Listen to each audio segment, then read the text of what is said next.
जय हिंद प्यारे साथियों, मैं पंकज आपका अपने YouTube channel Prayag academy Unnao में हार्दिक स्वागत एवं अभिनंदन करता हूं। भैया आज फिर से हम क्लास को प्रारंभ करते हैं और आज जो क्लास चलने वाली भैया स्टार वाली क्लास चलने वाली। कौन सी? स्टार वाली क्लास चलने वाली है और आगे कड़ी में हम बढ़ेंगे। और इस कड़ी में, इस सीरीज में आप देखिएगा, आपको मैंने संवैधानिक विकास, ऐतिहासिक स्रोत, भाग 1, भाग 2 ये समस्त चीज़ें करा दी हैं। कौन सी चीज़ कहाँ से ली गई है, भागों से आर्टिकलों पर कैसे जाएंगे, उन सारी व्यवस्थाओं को मैं करा चुका हूँ भैया। क्या करा चुका हूँ भैया?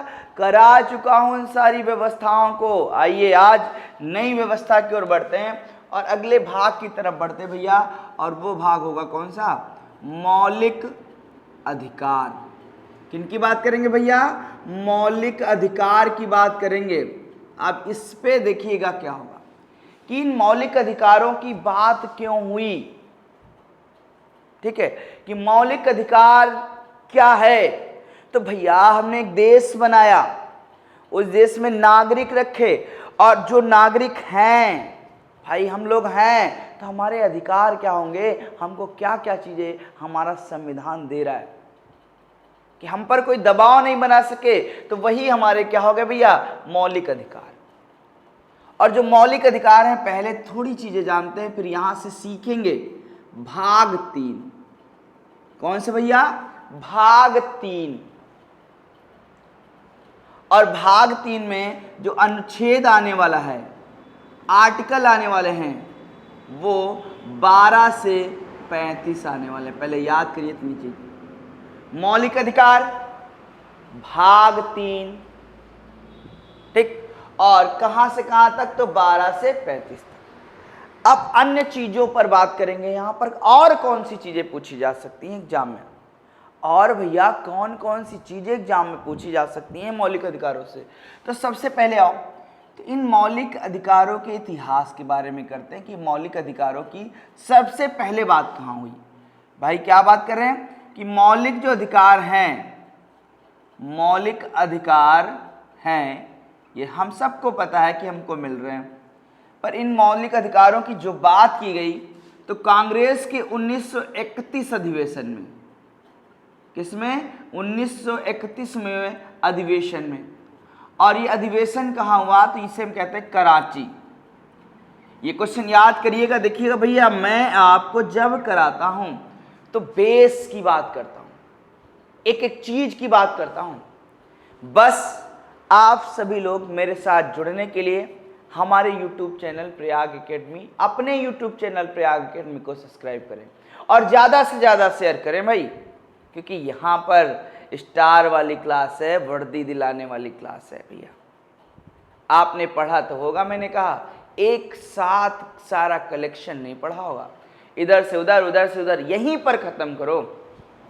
तो भैया कराची अधिवेशन, और इस कराची अधिवेशन का जो अध्यक्षता की वो भैया सरदार वल्लभ भाई पटेल।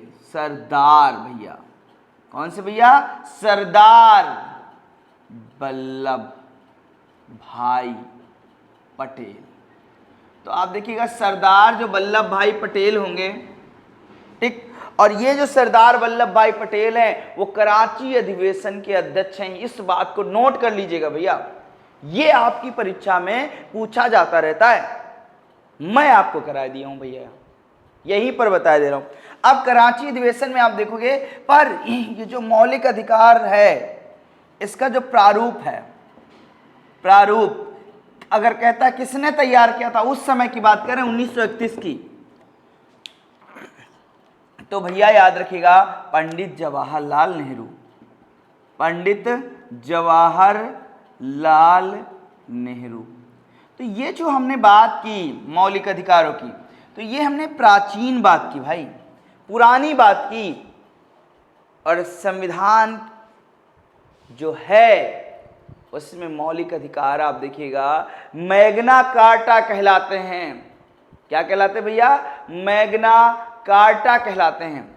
और आप लोग इसका स्क्रीनशॉट लें और फिर हम देखेंगे कि मैग्ना कार्टा होता क्या है। ठीक है, तो आप देखोगे जब हम आगे बढ़ेंगे तो बात करेंगे अब, ठीक है। आप लोग, मैं से रब करता हूं, आप लोगों ने इसका स्क्रीनशॉट ले लिया होगा, ठीक है।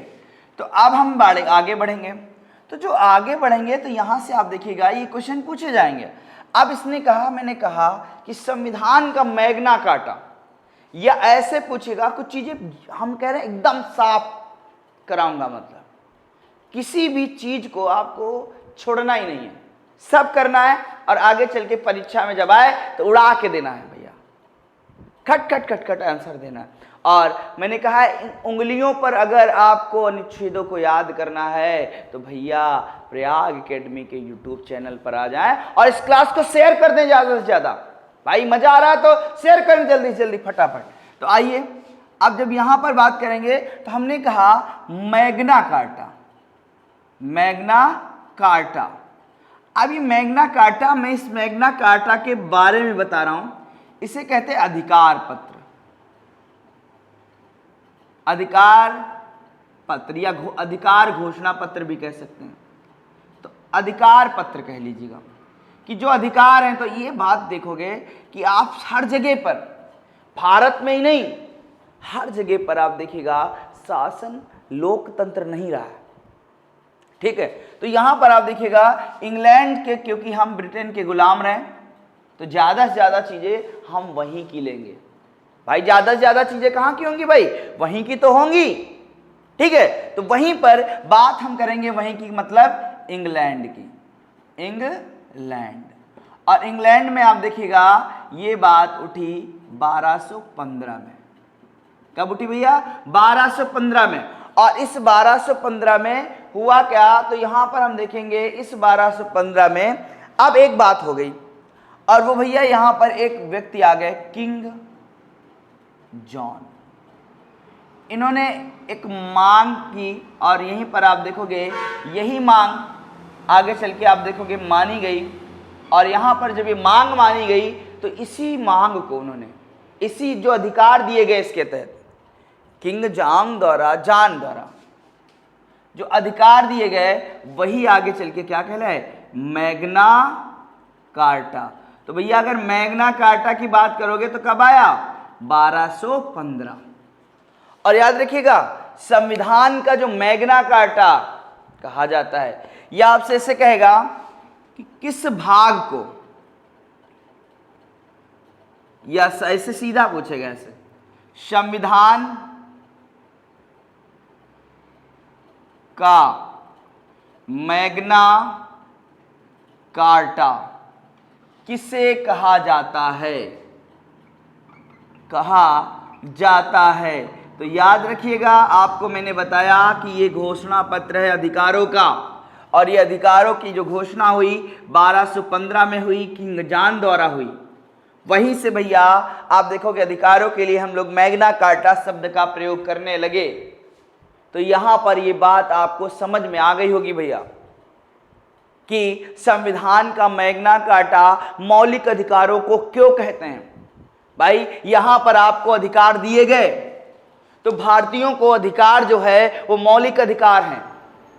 अब आप देखिएगा कि जो मौलिक अधिकार हैं, बात को और समझिएगा कि जो मौलिक अधिकार हैं व्यक्ति के बस चहुमुखी विकास के लिए, भैया व्यक्ति के चहुमुखी विकास के लिए हैं। अब कैसे, व्यक्ति के भौतिक विकास के लिए। आप देखिएगा कौन सा, भौतिक विकास, इसमें आप कह सकते हो सामाजिक, ये भैया व्यक्ति का सामाजिक विकास करते हैं। अब देखिएगा राजनैतिक विकास करते हैं, राजनैतिक और शैक्षणिक, ये सभी विकास में आप देखिएगा मैंने कहा कि ये हमारे चहुमुखी विकास के लिए। दूसरी बात करोगे बौद्धिक, ये शब्द याद रखिएगा, बौद्धिक विकास। इसके बाद जाओगे तो आप देखोगे हमारा नैतिक विकास के लिए जिम्मेदार है। आगे जाओगे तो आध्यात्मिक, अब इस आध्यात्मिक में आप देखोगे कह सकते हो धार्मिक। तो आप देखोगे मानव के धार्मिक, आप देखोगे भारत के अंदर किसी भी धर्म को मानने की छूट दी गई भैया। किसी भी धर्म को मान सकते हो, किसी भी पंथ को मान सकते हो, ये सारी छूटें भारत में हैं। तो भैया आपको मैंने यही तो कहा, शैक्षणिक आधार पर कोई पिछड़ा है, राजनीतिक आधार पर कोई पिछड़ा है, सामाजिक आधार पर कोई पिछड़ा है, तो बात हमारा संविधान करता है हम उन्हें बराबर करेंगे। सब क्या करेंगे भैया? बराबर करेंगे। और उस बराबर के लिए आप देखोगे हमने मौलिक अधिकार दिए, हर नागरिक को अधिकार दिए कि भाई ये सारी चीजें हमें पता भी होनी चाहिए, चाहे हम तैयारी करें या ना करें, कि हमें हमारा संविधान क्या क्या देता है। तो वो आजादी संविधान देता है हमारा। तो हमारे क्वेश्चन याद रखिएगा कि संविधान का मैग्ना कार्टा किसे कहते हैं? तो भैया मौलिक अधिकारों को कहते हैं। किसको कहते हैं भैया? मौलिक अधिकारों को कहते हैं। ठीक है, अब इसके बाद जाओगे उस दूसरी बात कि मैंने कहा ये व्यक्ति के चहुमुखी विकास के लिए, तो मतलब भौतिक की बात करता है, बौद्धिक की बात करता है, नैतिक की बात करता है, अध्यात्म की बात करता है, धर्म की बात करता है और सबको बराबर अधिकार देता है। ठीक है, तो यहां से और याद रखिएगा ये जो मैग्ना कार्टा है 1215 में किंग जॉन द्वारा पहली बार एक घोषणा की गई, लोगों को अधिकार दे दिए गए, वही अधिकार पत्र कहलाया, वो घोषणा अधिकार पत्र कहलाया। और हमने उस अधिकार पत्र को दिया भैया, और हमने बताया कि कब कैसे आए। ठीक है, तो इतना लें स्क्रीनशॉट और फिर बढ़ जाएं भैया हम लोग आगे की ओर। लीजिए इसका स्क्रीनशॉट।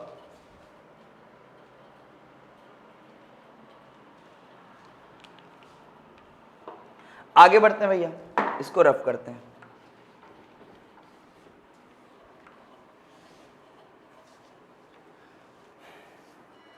ठीक, आप जब इसे रफ कर देंगे तो आइए आगे बढ़ते हैं।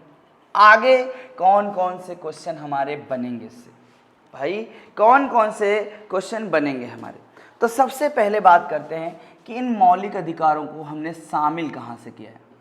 भाई शामिल कर रहे हैं, और शामिल हमने जो किया है यूएसए से किया है। कहाँ से किया है? संयुक्त राज्य अमेरिका से।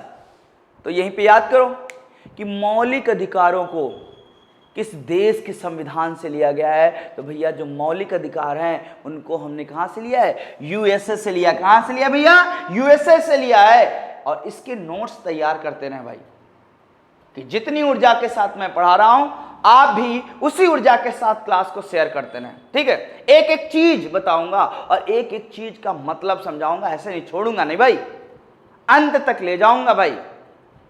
कुछ समस्याएं आ जाती हैं जिस कारण आपको वीडियो नहीं मिल पाते, उसके लिए मैं क्षमा प्रार्थी हूं, पर मैं आपको सिलेबस कंप्लीट कराऊंगा, वो मेरा वादा है आपसे। तो आइए ज्यादा से ज्यादा बस आप शेयर करते रहिए क्लास को। ठीक, अब शामिल हो गए कहां से? यूएसए से।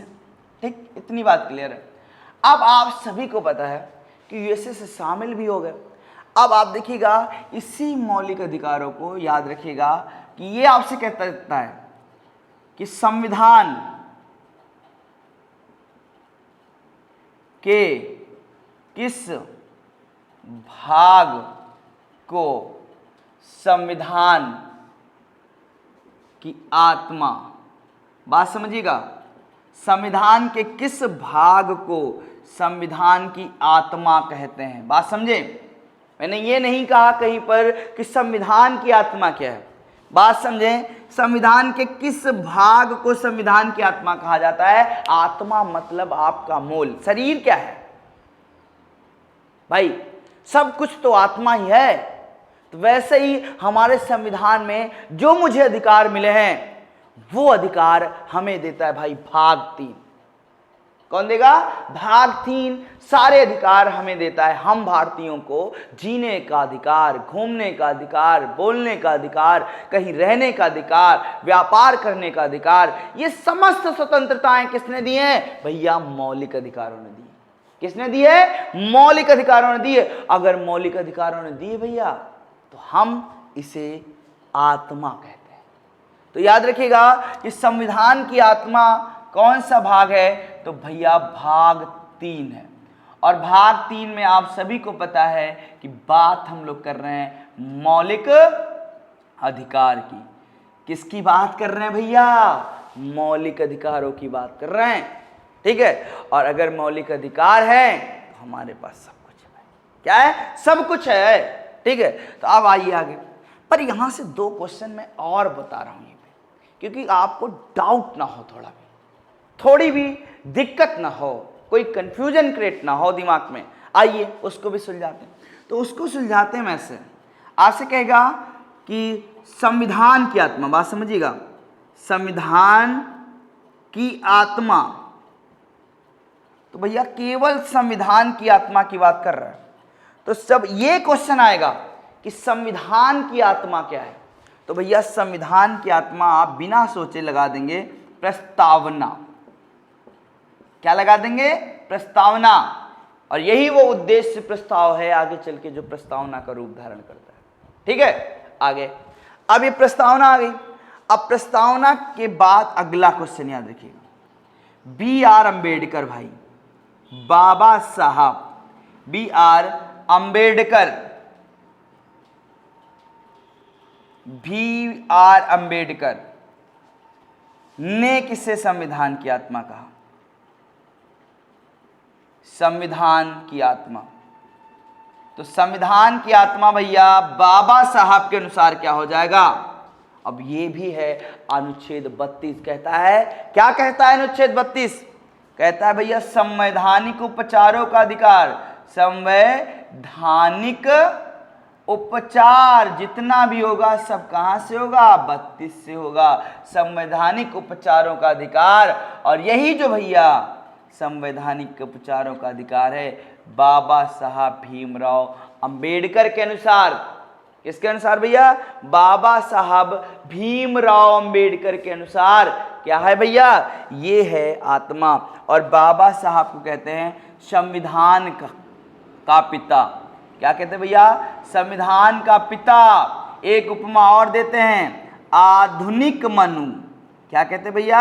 आधुनिक मनु भी कहते हैं, क्योंकि आज का जो शासन है वो संविधान से है। और पहले जो शासन होता था प्राचीन में, वो मनुस्मृति और मन द्वारा लिखी गई ग्रंथ से होता था। और आप देखिएगा भारत का संविधान सभी नागरिकों को बराबर अधिकार देता है, जीने का अधिकार देता है, किसी भी वंचित शोषित को समाज में अधिकार देता है। तो ऐसा जो हमारा संविधान है उसे लिखने वाली कौन सी समिति थी भैया? प्रारूप समिति थी। कौन सी? प्रारूप समिति ने प्रारूप बनाया। और उस प्रारूप समिति के अध्यक्ष कौन है भैया? बाबा साहब भीमराव अंबेडकर। कौन है? बाबा साहब भीमराव अंबेडकर। अब इसका ले लें स्क्रीनशॉट और हम लोग भैया बढ़ जाएंगे। अब भैया बढ़ेंगे आगे। तो आप लोग इसका स्क्रीनशॉट ले लिए हैं। अब बढ़ते हैं भैया आगे की ओर। तो आगे चलेंगे तो यहाँ पर और कुछ चीज़ें देखेंगे भाई। आर्टिकल से पढ़ने हम उन चीज़ों को आपको व्यवस्थित करा देंगे जो चीज़ें आपके परीक्षा की दृष्टि से महत्वपूर्ण है भाई। हमको क्योंकि परीक्षा पास करनी है भाई, हमें परीक्षा पास करनी है तो परीक्षा वाली क्लास लेनी होगी भैया। वो टुकड़ों वाली क्लास नहीं, टुकड़ों वाली क्लास नहीं, जहां पर एक एक चीज मिल जाए और एक जगह मिल जाए, वो है प्रयाग एकेडमी का यूट्यूब चैनल भाई। यूट्यूब पे समस्त चीजें विषय की एक ही जगह मिल जाए, 0 से अंतिम तक, तो वो क्लास बेहतर होगी भाई, वो क्लास बेहतर होगी। और ऐसा आप देखोगे प्रयाग एकेडमी के यूट्यूब चैनल पर मिल रहा है। आइए अब बढ़ते हैं आगे। तो ये बात करेंगे जो मौलिक अधिकार हैं, न्योचित हैं, न्यायचित है या न्योचित कह सकते हैं। अब न्योचित क्या है? तो अगर बात करते हैं न्योचित का मतलब ये होता है कि अगर हमारे मौलिक अधिकारों का हनन होता है तो, अगर हमारे मौलिक अधिकारों का हनन होता है तो हमें सुप्रीम कोर्ट जाने की छूट है भाई। समझो, अगर हमारे मौलिक अधिकारों का हनन होता है तो हमें सुप्रीम कोर्ट जाने की छूट है। और इन वादों को सुप्रीम कोर्ट सीधा निपटाएगा। क्या करेगा? सीधा ले जाएगा भाई। आइए अब इसके बाद कहते हैं, तो यही जो मौलिक अधिकार हैं, क्या कह सकते हैं? यही जो मौलिक अधिकार हैं, इनका रक्षक कौन है? तो याद रखिएगा, आपसे ये पूछा भी जाता है कि मौलिक अधिकारों का रक्षक कौन है? भैया मौलिक अधिकारों का जो रक्षक की बात करेगा, किसकी बात करेगा? रक्षक कौन है? तो भैया कौन नहीं है, सुप्रीम कोर्ट है। कौन है? सुप्रीम कोर्ट है। बात समझिएगा कि मौलिक अधिकारों का जो रक्षक है वो भारत का सुप्रीम कोर्ट है। कौन सा हो जाएगा भाई? सुप्रीम कोर्ट हो जाएगा। इतनी बात क्लियर रखिएगा, ठीक है। अब सुप्रीम कोर्ट, अब हमने कहा अगर न्यायोचित है, अगर हमारे मौलिक अधिकारों का हनन होता है, हम सीधा सुप्रीम कोर्ट जाएंगे। तो यहां से एक बात करो, एक न्याय की व्यवस्था पूरे केंद्र में, पूरे देश के लिए सुप्रीम कोर्ट है, पर वही बात अगर हम राज्य की कर दें तो हमारी हाई कोर्ट हो जाएगी। तो अगर हमारे मौलिक अधिकारों का हनन होता है तो हम सुप्रीम कोर्ट भी जा सकते हैं, हाई कोर्ट भी जा सकते हैं। परंतु अगर कहा गया कि आप हाई कोर्ट जाएं तो ज्यादा जल्दी न्याय हो सकता है, आप जा सकते हैं सुप्रीम कोर्ट। अगर आपके मौलिक अधिकारों का हनन होता है भैया तो आप सीधे सुप्रीम कोर्ट जा सकते हैं। परंतु आप अगर हाई कोर्ट जाते हैं तो आपको न्याय की आशा जल्दी होगी भाई, क्योंकि ये सुप्रीम कोर्ट समस्त देश के लिए काम करता है। तो याद रखिएगा, अगर हमारे मौलिक अधिकारों का हनन होगा, अगर हमारे या किसी के भी अगर हमारे मौलिक अधिकारों का हनन होता है, किसका? मौलिक अधिकारों का हनन होता है, तो भैया अगर हनन होता है तो हम कहां जाएंगे? सुप्रीम कोर्ट जाएंगे। कहां जाएंगे? सुप्रीम कोर्ट जाएंगे भैया। तो आप आपसे पूछ सकता है, अगर सुप्रीम कोर्ट आप गए तो वो कौन सा आर्टिकल होगा जो आपको सुप्रीम कोर्ट पहुंचा देगा? तो याद करो, आर्टिकल 32। ये आपके 10+2 में आया था पिछली बार, कि अगर आपके क्षेत्र में कोई फैक्ट्री है और वो वायु प्रदूषण कर रही है, आपके मौलिक अधिकारों का हनन है। क्योंकि अभी आप पढ़ोगे प्राण एवं दैहिक स्वतंत्रता, इसमें जीने के अधिकार की बात की जा रही है। अगर हमको प्रदूषित वायु दी जाएगी तो हम बीमार होंगे, और बीमार होंगे तो मरेंगे भाई, और हमारा संविधान हमें जीने की गारंटी दे रहा है, ठीक है। तो वहां पर आप किस आर्टिकल से जाओगे? अगर आपके क्षेत्र में कोई दिक्कत है, आपके मौलिक अधिकारों का हनन हो रहा है, आपको लग रहा है सरकार कर रही है, सरकार द्वारा संस्थापित कोई संस्था कर रही है, अभी आपको मैं आर्टिकल 12 पढ़ाऊंगा, जो चीजें 12 में हैं उनके खिलाफ हम जाएंगे, ठीक है। तो यहां से याद करिएगा। पर हमने कहा हाई कोर्ट भी जा सकते हैं, यही बात है। अगर हमारे मौलिक अधिकारों का हनन होता है, सीधे हाई कोर्ट पहुंचो, कहीं नहीं रुकने की जरूरत है, सीधे सुप्रीम कोर्ट पहुंचो। तो वो पहुंचा रहा है भैया 32 सुप्रीम कोर्ट। अब पहुंचाएगा आपको हाई कोर्ट, कौन सा आर्टिकल? हाई कोर्ट पहुंचाएगा 226 भाई। कौन सा पहुंचा देगा? 226 आर्टिकल।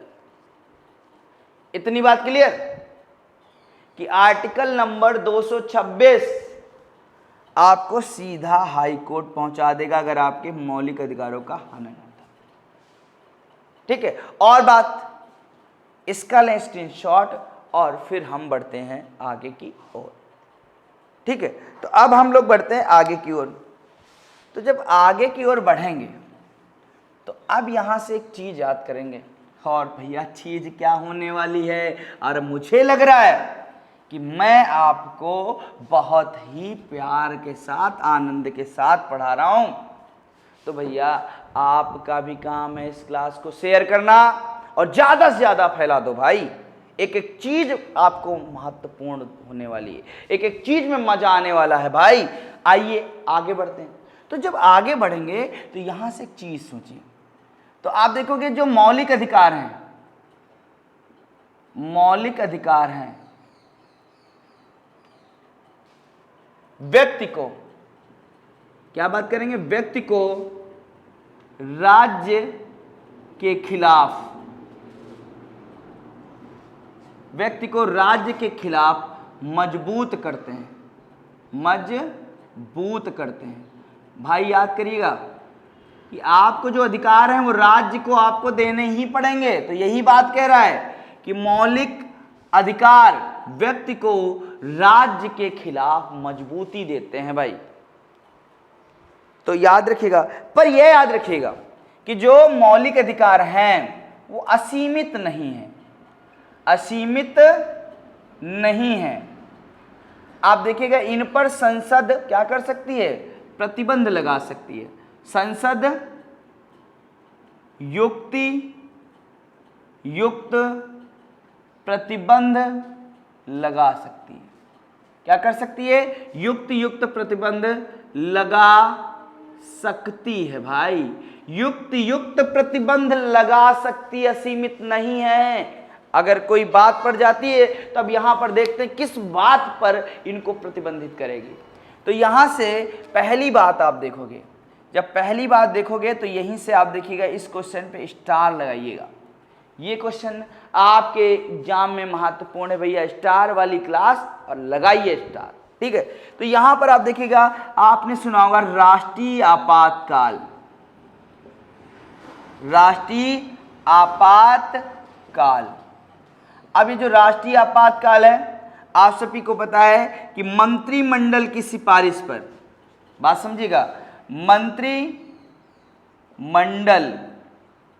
की लिखित सिफारिश पर, की लिखित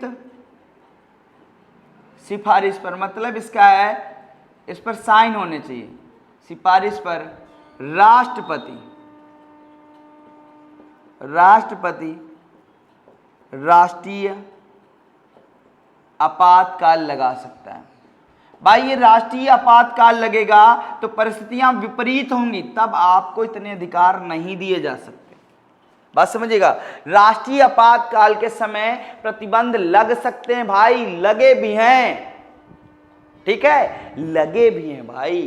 तो यहां पर प्रतिबंध देखिएगा कि मंत्रिमंडल की लिखित सिफारिश पर राष्ट्रपति राष्ट्रीय आपातकाल को क्या कर सकता है, लगा सकता है। क्या कर सकता है भैया, लगा सकता है, ठीक है, लगा सकता है। अब यहां पर देखोगे लगाएगा कौन सा भाई, हमने कहा युद्ध, तो विषम परिस्थिति है, बाह्य आक्रमण, कोई हम पर आक्रमण कर दे, उसके बाद आप जाओगे तो आपको मिल जाएगा कौन सा, सशस्त्र विद्रोह, सशस्त्र विद्रोह। तो इन आधारों पर भैया भारत में राष्ट्रीय आपातकाल लग सकता है और उस आपातकाल के समय हमारे मौलिक अधिकार समाप्त हो जाएंगे। क्या हो जाएंगे, मौलिक अधिकार समाप्त हो जाएंगे। तो यहाँ से आपसे पूछ सकता है अधिकार समाप्त, और जो मौलिक अधिकार जब समाप्त होंगे, बात समझिएगा कि जब मौलिक अधिकार समाप्त होंगे तो वो कैसे होंगे भैया, तो वो समाप्त हो जाएंगे और बस 20 व 21 को नहीं समाप्त कर सकते।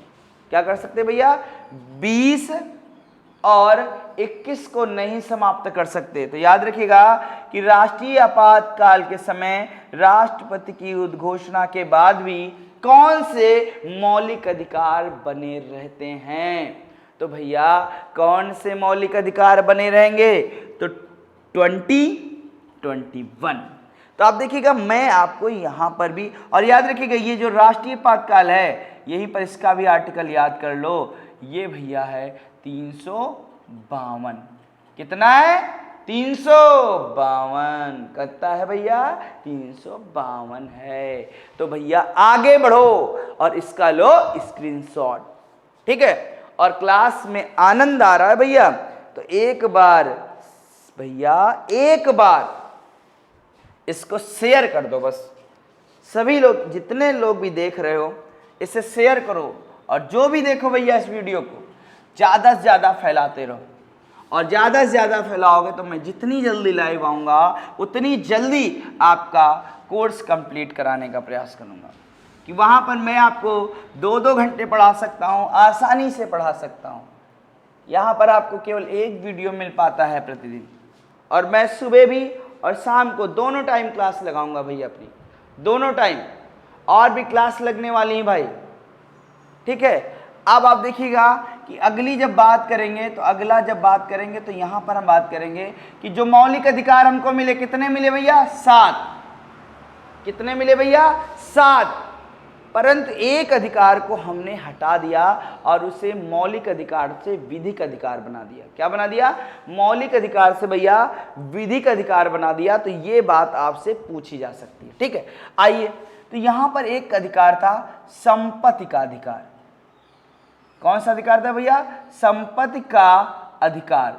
और इस अधिकार को हमने हटा दिया और इस संपत्ति के अधिकार में आप देखिएगा 31 और 19 का एक खंड जाएगा, ठीक। तो संपत्ति का अधिकार, तो मौलिक अधिकारों की संख्या कितनी है? 7।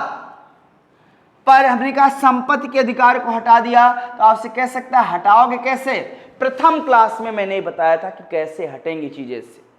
पहली क्लास में मैंने ये आपको कराया था कि चीजें हटेंगी कैसे भाई, कि चीजें कैसे हट जाएंगी यहां से। तो यहां से चीजें आपको समझना है कैसे हटती हैं, क्या प्रोसेस है। तो वो प्रथम क्लास को देखिए जाके, और वो आपको एक तरफ से वीडियो मिलने वाला है, ठीक। आप आगे बढ़ेंगे तो संपत्ति का अधिकार हो गया। तो इसमें एक संविधान संशोधन किया गया बेटा भैया। कौन सा? 44वां संविधान संशोधन। 44वां संविधान संशोधन। और ये जो भैया 44वां संविधान संशोधन किया गया तो 1978 में किया गया। इस बात को आप याद रखिए कि 44वें संविधान संशोधन के तहत संपत्ति के अधिकार को मौलिक अधिकार की श्रेणी से हटा के एक अधिकार बनाया गया। और इन चीजों को शामिल कहाँ किया गया भाई? शामिल कहाँ किया गया? इस पर स्टार लगा लीजिएगा कि ये क्वेश्चन शामिल कहाँ किया गया। तो शामिल किया गया 300 का, और इसको बना दिया गया संपत्ति के अधिकार को विधिक अधिकार। क्या बना दिया गया भैया? संपत्ति के अधिकार को बना दिया गया विधिक अधिकार। तो इस बात को नोट रखिएगा कि जो संपत्ति वाला अधिकार है वो कहाँ पहुंच गया? विधिक अधिकारों में पहुंच गया।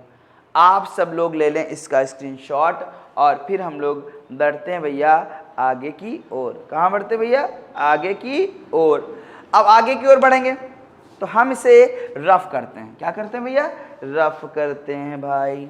और रफ करने के बाद चलते हैं भैया और 6 संविधान के मौलिक अधिकारों को पढ़ते हैं और फिर आगे इनके अंदर की व्यवस्थाओं को जानते हैं। तो सबसे पहले आओ, तो सबसे पहले भैया आएगा कौन सा?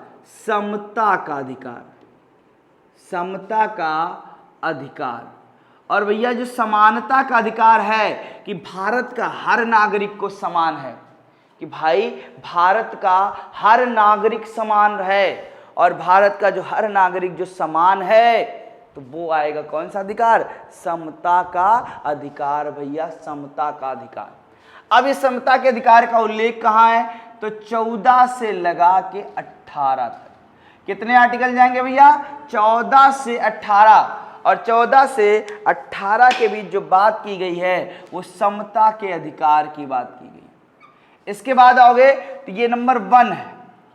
नंबर 2 पे आओ, इसे हम लोग कहते हैं स्वतंत्रता। कौन सा कह देंगे भैया? स्वतंत्रता का अधिकार। और जो स्वतंत्रता का अधिकार है वो 18 से लगा के 22 तक है, सॉरी 19 से लगा के 22 तक। भाई 14 से 18 यहाँ है तो 19 से ही तो 22 होगा। इसके बाद जाओगे तो आपको आएगा नंबर 3, शोषण के विरुद्ध अधिकार। विरुद्ध बना दो अधिकार। तो भैया शोषण के विरुद्ध अधिकार जो होगा वो 23 और 24 होगा। इसमें आप देखो बलात्श्रम की बात करेंगी कि किसी व्यक्ति से जब तक उसकी इच्छा नहीं है आप काम नहीं करा सकते। क्या कर सकते? आप काम नहीं कराएंगे। अगर आप कराते हैं तो उस व्यक्ति को न्यायालय जाने की छूट प्राप्त होगी। क्या होगी? उस व्यक्ति को न्यायालय जाने की छूट प्राप्त होगी भैया। तो यहां पर शोषण के विरुद्ध अधिकार आप देखिएगा कहां चला गया, 23-24। इसके बाद जाओगे नंबर 4, हम कहेंगे भैया धार्मिक स्वतंत्रता का अधिकार। धार्मिक स्वतंत्रता का अधिकार, तो यहां पर आप देखिएगा जो धार्मिक स्वतंत्रता का अधिकार है वो 25 से 28 के बीच है। कितना भैया, 25 से 28 के बीच है। क्या करेंगे भैया, 25 से 28 के बीच है। ठीक, अब आगे बढ़ेंगे तो अगला आप इसका स्क्रीनशॉट लें और फिर मैं चीजों को आगे कराऊं। यहीं पर कर लीजिए, थोड़ा इधर कर लें, थोड़ा नंबर 5 में आ जाओ। अब नंबर 5 में आओगे तो यहां से आपका एक आधा क्वेश्चन पूछा जाता है, और वो क्वेश्चन क्या होता है, जैसे संस्कृति और शिक्षा संबंधी। अगला अधिकार कौन सा होगा, संस्कृति एवं शिक्षा संबंधी। तो भैया संस्कृति एवं जो शिक्षा संबंधी अधिकार है ये आप देखोगे अल्पसंख्यक वर्गों के लिए। किसके लिए भैया, अल्पसंख्यक वर्ग के लिए इस बात को कहा गया कि उन्हें अपने शिक्षण संस्थान स्थापित करने की छूट दी गई, उनके हितों के संरक्षण की बात की गई। तो ये जाएगा भैया 29 और 30। और अगला अधिकार जो नंबर 6 पे आएगा, संवैधानिक उपचार का अधिकार।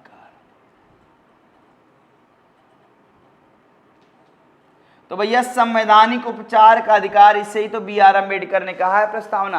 अब आप लोग इसका ले लें स्क्रीनशॉट और हम लोग बढ़ते हैं आगे की ओर।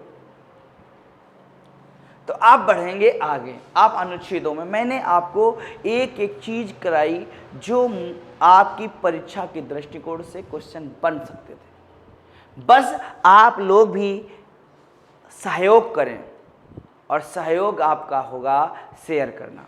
ज़्यादा से ज़्यादा जितने भी लोग देखते हो तो प्यार तो बहुत दे रहे हो भाई, आभारी हूँ मैं। इतने कम समय में इतने लोगों ने आप देखिएगा वीडियो को पसंद किया।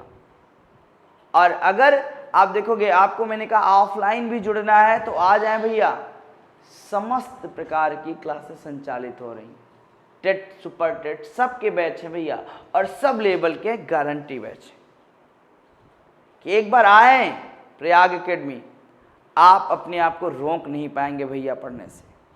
और यहाँ पर पढ़ना ही सिखाया जाता है कि मैंने कहा मैं चीज़ों को आपसे नहीं कहता रटना, मैं एक एक चीज़ को जोड़ते चला जाता हूँ। आप बार बार वीडियो को देखते रहें, ऐसे ही रट जाएगा, कुछ नहीं रटना पड़ेगा भाई, कुछ नहीं। अब आगे चलते हैं।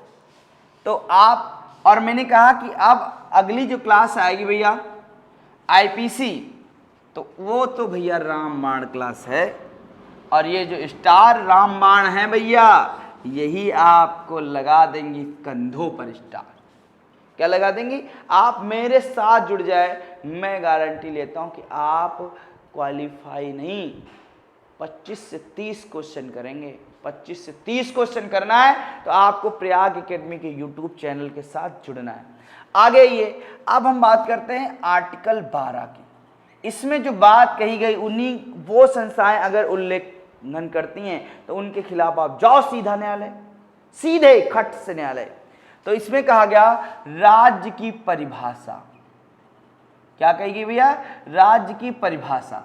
और इस राज्य की परिभाषा में आएगा कौन, जैसे संसद आ गया, वह राज्य के विधानमंडल आ गए, राज्य के विधान मंडल आ गए। तो संसद आ गई, राज्य के विधानमंडल आ गए। बात समझिएगा कि संसद आ गई और राज्य के विधानमंडल आ गए, और इनके द्वारा जो स्थापित हैं, क्या भैया स्थापित हैं, वो सभी चीजें आ जाएंगी। तो अब इसके बाद हम लोग आगे बढ़ते हैं। तो जब आगे बढ़ेंगे तो यहीं से याद करिएगा जितनी भी चीजें, जैसे यहीं पर आप देखिएगा एक और, क्योंकि भारत में आप देखिएगा एक और है, त्रिस्तरीय पंचायतें भी हैं, पंचायत की बात करेंगे तो हम कह सकते हैं स्थानीय निकाय। स्थानीय निकाय भैया आप देखोगे जैसे नगर पालिका है, ग्राम पंचायत उसका काम है गांव की सफाई करना, नगर की सफाई करना। अगर नहीं करते हैं तो भी आपके मौलिक अधिकारों का हनन होगा। क्यों? आप बीमार होंगे। तो आप सीधा जाएं न्यायालय कि भैया साफ सफाई नहीं हो रही। ठीक है, आगे चलिएगा। और इसकी वजह से मैं ये पेशेंट हो गया हूँ, वो हो गया हूँ, सब आप बता सकते हैं न्यायालय को, और वो आपकी बात को सुनेगा। क्योंकि पीछे मैंने बताया कि कौन गारंटी देता है, तो गारंटी देती है भैया सुप्रीम कोर्ट। ठीक, आगे चलो, आगे 13 की बात करेंगे। ये कहता है मौलिक अधिकारों को असंगत करने वाली विधियों, मौलिक अधिकारों को मौलिक अधिकारों को असंगत करने वाली विधियों का अल्पीकरण। बात समझे कि मानो यहां पर कोई कानून बना और वो कानून आप देखोगे आपके मौलिक अधिकारों को चैलेंज कर रहा है, कि आपके जो फंडामेंटल राइट्स हैं उनको चैलेंज कर रहा है। ठीक है, तो अगर उनको चैलेंज कर रहा है तो यहां पर कहा गया कि वो जो कानून होगा वो पहले भैया जीरो हो जाएगा, अल्पीकरण हो जाएगा। ऐसे क्या कह रहे हैं? मौलिक अधिकारों को असंगत करने वाली विधियों का अल्पीकरण हो जाएगा, कि मतलब उस कानून को नहीं रद्द करेंगे। बात समझिएगा कि आपका अनुच्छेद 13 कहता है कि उस पूरे कानून को नहीं रद्द करेंगे, जितनी बात मौलिक अधिकारों को असंगत कर रही उस पार्ट को हम निकाल देंगे। क्या कर देंगे? उस पार्ट को निकाल देंगे। तो आप देखिएगा मैंने आपको क्लास एकदम आनंद के साथ मजे के साथ पढ़ाई, आनंद के साथ और मजे के साथ पढ़ाई। तो आप भी भैया इसको शेयर करो भाई, मजा नहीं आ रहा है, शेयर करना है भाई आपको, आपका एक ही काम है, शेयर शेयर शेयर। ठीक है, और शेयर करते रहें, ज्यादा से ज्यादा लोगों को जोड़ते रहें, बताते रहें कि भैया स्टार वाली क्लास आ गई है यूट्यूब पर, प्रयाग एकेडमी आ गई भैया, उत्तर प्रदेश का टॉपर देने वाली। और आप देखिएगा इस बार दरोगा में हम झड़ी लगा देंगे कि भैया सिलेक्शन की झड़ियां लग जाएंगी। और अगर होना है भैया पाना है वर्दी, पानी है SSCGD की वर्दी, तो आ जाओ प्रयाग एकेडमी। तो भैया आज हम क्लास को यहीं रोकते हैं। अगली क्लास में हम आर्टिकलों को एक नए अंदाज में पढ़ेंगे। अंदाज बिल्कुल नया है भैया, अंदाज बिल्कुल नया है जोड़ने का भैया। तो आप लोग ज़्यादा से ज़्यादा क्लास को शेयर करें। और आज मैं लेता हूँ यहीं पर विदा, और नेक्स्ट क्लास में भैया आप सबसे मैं मिलता हूँ, आप सबसे मैं मिलूँगा, और मिलूँगा भैया नए अंदाज में। और अगली क्लास आप देखोगे मैंने कहा IPC भी आने वाली है, तो ज़्यादा से ज़्यादा आप सब इसे शेयर करें। तो आज के लिए इतना ही मेरे प्यारे साथियों। जय हिंद, जय भारत।